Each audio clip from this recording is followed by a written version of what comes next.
All right, the next section we're going to talk about today is titled Choosing Cases. How does the Supreme Court choose which cases it's going to hear? And we talked about this in the last section. Some of the requirements, cases involving representatives of foreign governments, also when there's states against states, they'll sometimes take up these issues, things like water rights. We oftentimes have had fights in California with Arizona, with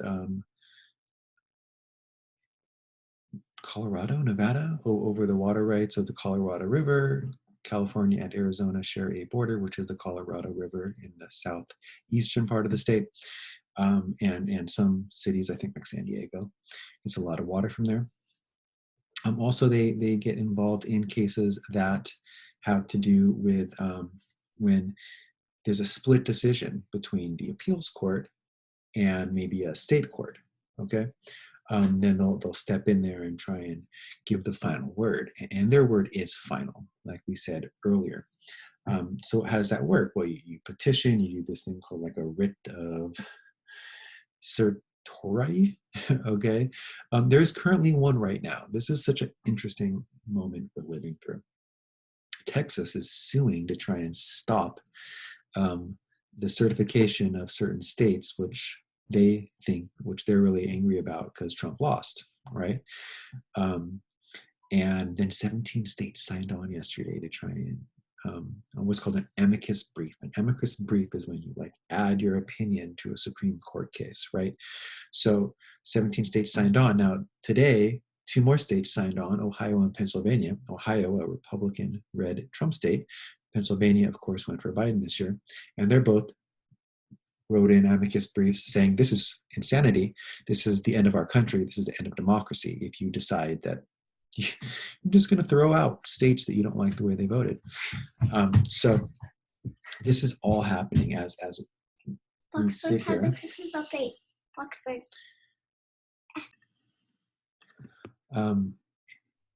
So all of this is happening as we speak.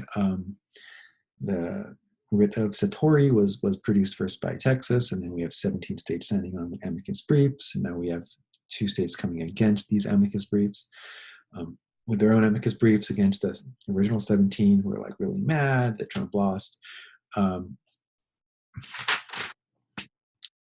So how do they decide? Are we going to hear this case? Well, I think President Trump has said multiple times, right? He's like, hey, I chose 3 of the 9 Supreme Court justices. They're going to support me, right? He's really into this like a loyalty thing, which isn't the law. There's no loyalty in the law, like mafia style loyalty in the law. Oh, well, Guido over there, they said it was okay, so it's okay. That's what I say. No, that's not how courts work, right? That's why he's losing. And he's going to lose this one too.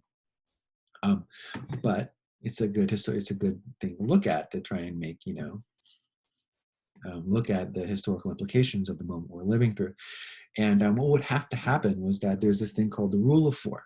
So if 4 of the 9 Supreme Court justices choose to even hear the case, right, then there's going to actually be a Supreme Court case where you can present evidence. Now, when his lawyers and Giuliani tried to overrule Pennsylvania, all 9 voted we're not going to even hear this case. No, like 26 minutes after it was filed, they threw it out. Now they're still haven't decided yes or no yet, but it would take 4 to hear the case. Then of course it would take 5 to rule in a way that would then, in his opinion, throw out the results of the election and then give the presidency to Trump. Again, this is not how elections work. It would go against the Constitution in every single way.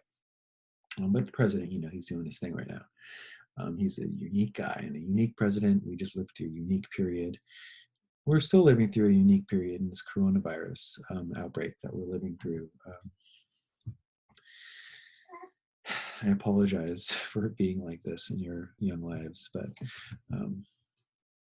yeah, It's really not cool.